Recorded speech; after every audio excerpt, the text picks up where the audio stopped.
Hello guys, I am Suprakash from Suprakash Haldara, teacher of English channel. Welcome to my channel. Rule number 6. But in a comparison by superlative, other is not used.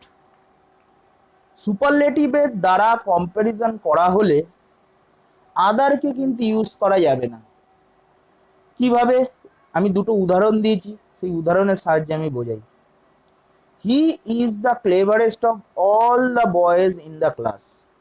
দেখো, আমরা জানি যে superlative ডিগ্রির আগে কোনো দিনই সবসময় দাই বসে এবং সুপারলেটিভ ডিগ্রিকে ফলো করে অফ। এরপরে দেখো, অলের পরে আমি আদার কিন্তু লিখিনি, দা বয়েজ লিখে দিয়েছি। কারণ কেন? আমরা এখানে দেখতেই পাচ্ছি in a comparison by superlative other is not used. That's why আমরা আদারকে কিন্তু এখানে ইউজ করিনি।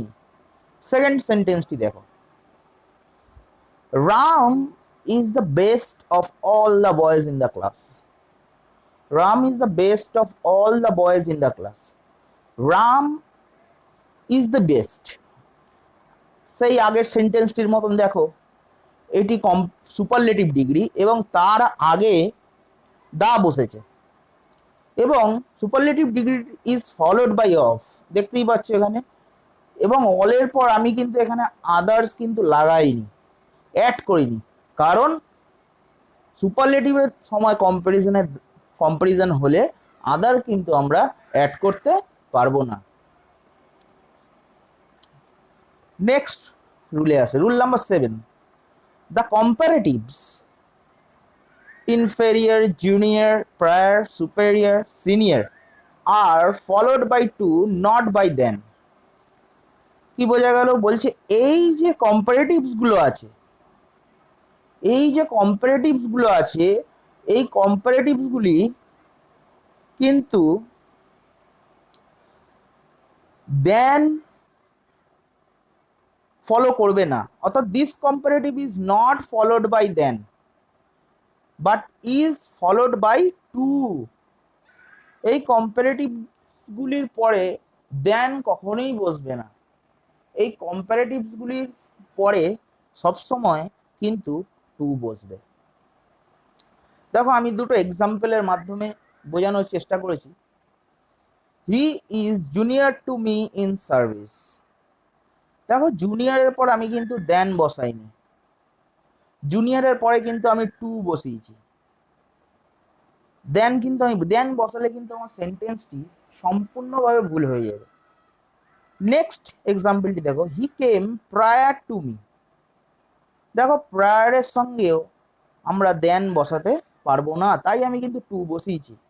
এবং যদি দেন বসাও তাহলে সেন্টেন্সটি কিন্তু ইনকারেক্ট হয়ে যাবে।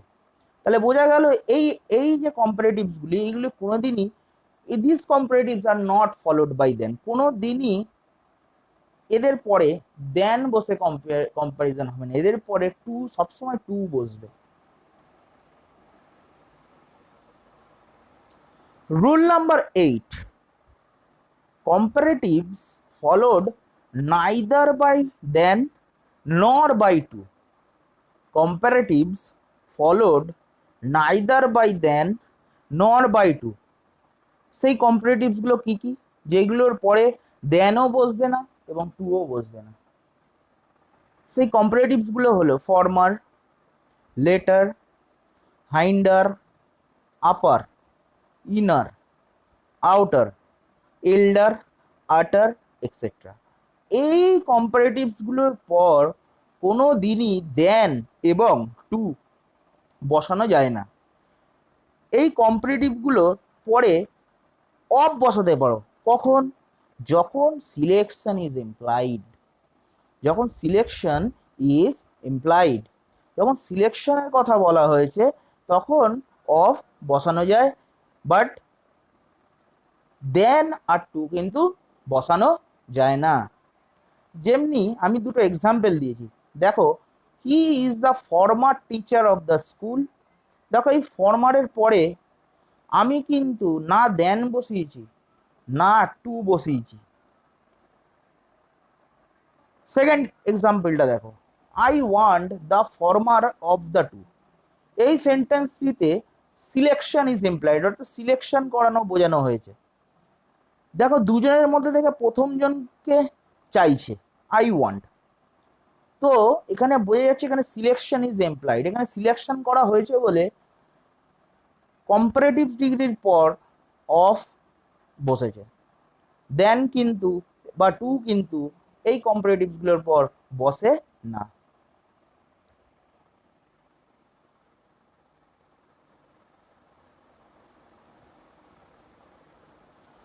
রুল নাম্বার 9, রুল নাম্বার 9টি খুব ইন্টারেস্টিং, সবই যদি ইন্টারেস্টিং, রুল নাম্বার 9টি একটু important, very very important. Rule number 9 বলছে double comparatives or superlatives, double comparatives or superlative should not be used. একটি সেন্টেন্সে ডবল কম্পারেটিভ বা সুপারলেটিভ কিন্তু ইউজ করা যাবে না। যেমন আমি দুটো এক্সাম্পল দিয়েছি এবং একটি এক্সাম্পলের পরে আমি কাটা চিহ্ন দিয়েছি, আর একটি এক্সাম্পলের পরে আমি রাইট চিহ্ন দিয়েছি। সেটি কেন আমি বলছি।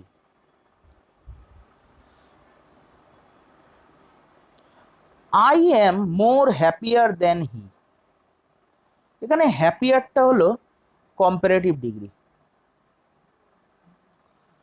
হ্যাপিয়ারের আগে মোরটি বসেছে, সেটিও কিন্তু কম্পারেটিভ ডিগ্রি। আর রুল নাম্বার 9-এ বলা আছে যে দুটো কম্পারেটিভস বা দুটো সুপারলেটিভস একটি সেন্টেন্সে কিন্তু ব্যবহার করা যাবে না। তাহলে দেখো এই সেন্টেন্সটি ইনকারেক্ট কেন, আশা করি বুঝতে পেরেছো। I am more happier than হি, এই জন্য আমি কেটে দিয়েছি, কারণ দুটো কম্পারেটিভস কোনোদিনই একসাথে বসে না। Example number 2, I am happier than he, I am happier than he. দেখো এখানে একটি কম্পারেটিভ ডিগ্রি বসেছে, আমি কিন্তু এর আগে মোরকে অ্যাড করিনি, অর্থাৎ ডবল কম্পারেটিভস আমি কিন্তু বসাইনি। তাহলে এই সেন্টেন্সটি কারেক্ট। এবার অনেকে বলবে এখানে তো হিম হতে পারত, হিম হলো না, হি হলো কেন? দেখো আগের দিন আমি বলে দিয়েছিলাম আমরা কোনোদিনই সাবজেক্টের সাথে অবজেক্টকে কম্পেয়ার করতে পারবো না, আমরা অলওয়েজ সাবজেক্টের সাথে সাবজেক্টকে কম্পেয়ার করব, সাবজেক্টের সাথে আমরা কোনোদিনই অবজেক্টকে কম্পেয়ার করতে পারবো না। সেই জন্য এখানে আই বসেছে, আর এখানে দেখো সাবজেক্টই নিয়েছি, হি বসেছে। Rule number 10, adjectives of different degrees cannot be joined by and। দেখো আরেকবার পড়া যাক, adjectives of different degrees cannot be joined by and বলছে ডিফারেন্ট ডিগ্রির অ্যাডজেক্টিভকে and দ্বারা অ্যাড করা যাবে না। তাহলে দেখো এখানে আমি একটা এক্সাম্পল দিয়েছি, I am the strongest and very tall boy in the class, এবং পাশে কেটেও দিয়েছি। কারণটা কি? কেটে দেওয়ার কারণটা কি? কেটে দেওয়ার কারণ হলো দেখো এখানে দি স্ট্রংগেস্ট, বুঝতেই পারছো এটা সুপারলেটিভ ডিগ্রি, এবং তার আগে দি বসেছে। তাহলে দেখো অ্যান্ড দিয়ে যুক্ত হয়েছে এবং এরপরে ভেরি টল। দেখো টলটা হচ্ছে পজিটিভ ডিগ্রি, এটা সুপারলেটিভ, এটা পজিটিভ। আর এখানে বলেই দিয়েছে adjectives of different degree can not be joined by and, তাই জন্য এটি কিন্তু ইনকারেক্ট সেন্টেন্স। এইটাই যদি সুপারলেটিভ হয় আর এটি যদি পজিটিভে হয় তাহলে কিন্তু সেন্টেন্সটি ইনকারেক্ট হয়ে যাবে। তাহলে কারেক্ট সেন্টেন্সটি দেখো আমি লিখেছি right, I am the strongest and tallest boy in the class. এখানেও আমি পজিটিভ ডিগ্রি আমাদের করতে হবে, কিন্তু না হলে সেন্টেন্সটি ভুল হয়ে যাবে। বলছে I am the strongest and the tallest boy in the class. তাহলে এবার দেখতে হবে এখানে যে স্ট্রংগেস্টের আগে কিন্তু দা বসেছে, টলেস্টের আগে কিন্তু বসেনি। আমাদের সবসময় যদি দুটো সুপারলেটিভ ডিগ্রি বসে, প্রথমটির আগেই সবসময় কিন্তু দা বসাতে হয়, ফার্স্ট ওয়ানের আগেই কিন্তু দা বসাতে হয়, সেকেন্ড ওয়ানের আগে কিন্তু দা বসাতে হয় না। ফার্স্ট ওয়ানের আগে কিন্তু দা বসাতে হয়, সেকেন্ড ওয়ানের আগে কিন্তু দা বসাতে হয় না। I am the strongest and tallest boy in the class. তাহলে দেখো এখানে দুটোই সুপারলেটিভ ডিগ্রিতে আছে। এটা যদি সুপারলেটিভ ডিগ্রি থাকে আর এটা যদি পজিটিভ থাকে তাহলে সেন্টেন্সটি ভুল, যেটা ওপর সেন্টেন্সটি ইনকারেক্ট হচ্ছে যে কারণে। আর এটি যদি সুপারলেটিভ থাকে এবং এটিও যদি সুপারলেটিভ থাকে তখন কিন্তু সেন্টেন্সটি রাইট। এবং সবসময় প্রথম সুপারলেটিভ ডিগ্রির আগেই কিন্তু দা বসবে, সেকেন্ডটার আগে দা বসবে না যখন অ্যান্ড দিয়ে সেন্টেন্সটি জয়েন করা হবে।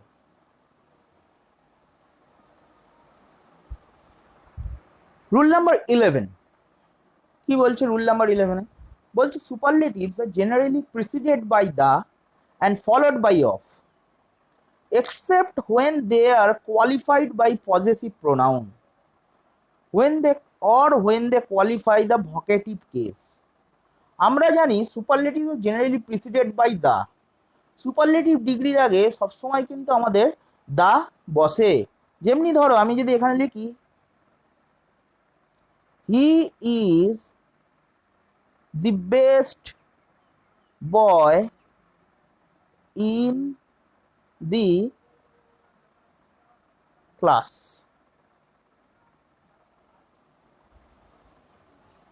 হি is the best boy in the class. দেখো সুপারলেটিভ ডিগ্রির আগে সবসময় দা বসে, কিন্তু except when they are qualified by possessive pronoun.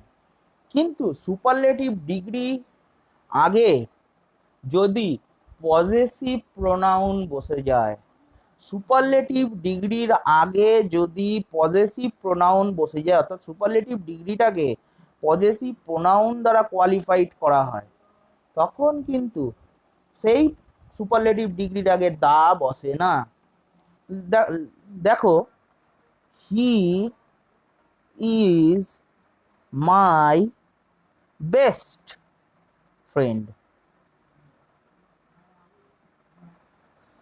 দেখো এখানে এই বেস্টটি সুপারলেটিভ ডিগ্রি, আর আমরা জানি সুপারলেটিভ ডিগ্রির আগে দা বসে। কিন্তু যখন পজেসিভ প্রোনাউন দ্বারা কোয়ালিফাই করা হয় তখন কিন্তু এখানে দা বসে না, বরঞ্চ পজেসিভ প্রোনাউন বসে। তাই he is my best friend. Next rule number 12, the absolute superlative or the superlative of eminence. The superlatives often with most is sometimes used to express a very great degree or quality with no idea of comparison. এর মানে বোঝাতে চাইছে কোনো গুণের আধিক্য বোঝাতে, তুলনা বোঝাতে না। অর্থাৎ কিছু কিছু সুপারলেটিভস আছে যেইগুলোর সঙ্গে যেইগুলো মোস্ট ব্যবহার করা হয় এবং মোস্ট ব্যবহার করে তাদের সঙ্গে কিন্তু তুলনা করা হয় না, তাদের গুণের আধিক্য বোঝানো হয়। গুণের আধিক্য মানে কি? মানে সেটি কতটা ডিগ্রিতে আছে, কতটা সেটি। যেমন ধরো this book is the most interesting book.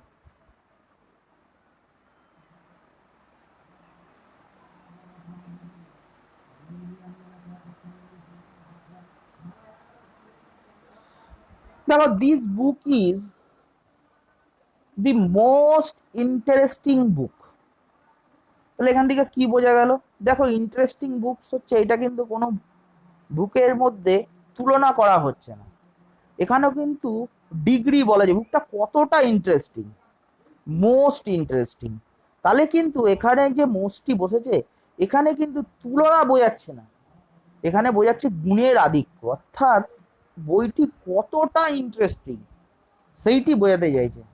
সেই কারণে কিন্তু এই মোস্টটি কে কিন্তু কম্প্যারিজনের জন্য বসানো হয়নি, এটিকে বসানো হয়েছে গুণের আধিক্যের জন্য বোঝাতে।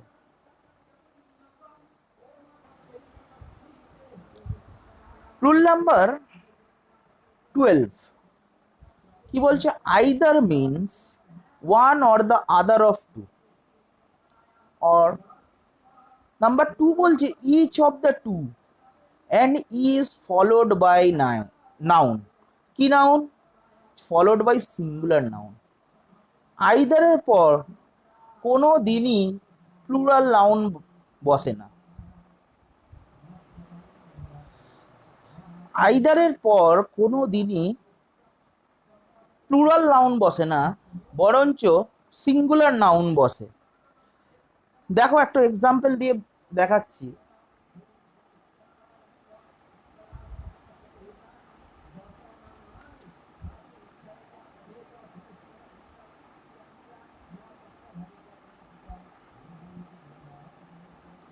দেখো,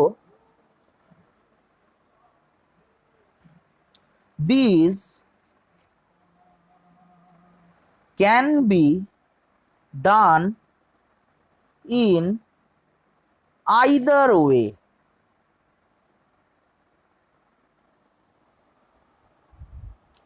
তাহলে দেখো, this can be done in either way, তার মানে one way or other, যেভাবেই করা যেতে পারে, এইভাবেও করা যেতে পারে, ওইভাবেও করা যেতে পারে। This can be done, sorry done করে দিই, যেটা যুক্ত হবে, this can be done in either way, এইভাবেও করা যেতে পারে, অন্যভাবেও করা যেতে পারে। এবং তুমি দেখো, এই ওয়েটা কিন্তু সিঙ্গুলার নাউন, ওয়েটা কিন্তু প্লুরাল নয়। খুব ছোট ছোট জিনিসের দিকে ধ্যান দিতে হবে। আইদারের পর যে নাউনটা আসছে সেটি কিন্তু অবশ্যই সিঙ্গুলার নাউন হবে, কিন্তু প্লুরাল নাউন হবে না। যদি প্লুরাল নাউন হয় তাহলে কিন্তু ভুল হয়ে যাবে। Rule number 13, neither means not either, not the one not the other, এটাও নয় ওটাও নয়। তার মানে হচ্ছে এইটি, neither means not either, not one not other.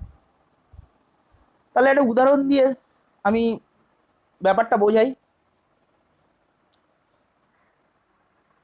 I want neither pen. দেখো এখানে নাইদারের পরেও যে নাউনটা আসে সে নাউনটা কিন্তু সিঙ্গুলার নাউন হয়। অর্থাৎ নাইদারের পরেও neither is followed by singular noun,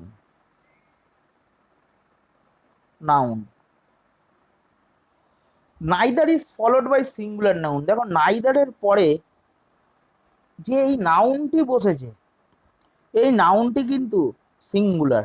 I want neither pen means আমি এই পেনটাও চাই না ওইটাও চাই না। তাহলে দেখো আই ওয়ান্ট নাইদার পেন, নাইদারের পরে যে নাউনটি বসলো দেখো সিঙ্গুলার নাউন হলো। তাহলে নাইদার মিনস হলো not either, or the one and not the other. আর নাইদারের পরে সবসময় কোন নাউন বসবে? নাইদারের পর সবসময় কিন্তু সিঙ্গুলার নাউন বসবে। চলো আজকের মতন ক্লাস আমরা এখানেই সমাপ্ত করি। আগামী দিনে আমরা আরো কিছু অ্যাডজেক্টিভসের রুলস নিয়ে আলোচনা করব এবং ক্লাসটি কন্টিনিউ করব। আমার ভিডিওটি যদি তোমাদের পছন্দ হয় তোমরা লাইক করো, অবশ্যই শেয়ার করো এবং আমার চ্যানেলটি সাবস্ক্রাইব করো। তোমাদের যদি কোনো মতামত থাকে আমার ভিডিও নিয়ে এবং তোমরা কোন টপিকের ওপর কোন লেসনটি পড়তে চাও বা শিখতে চাও সেটি আমাকে কমেন্ট করে জানাও। Thank you.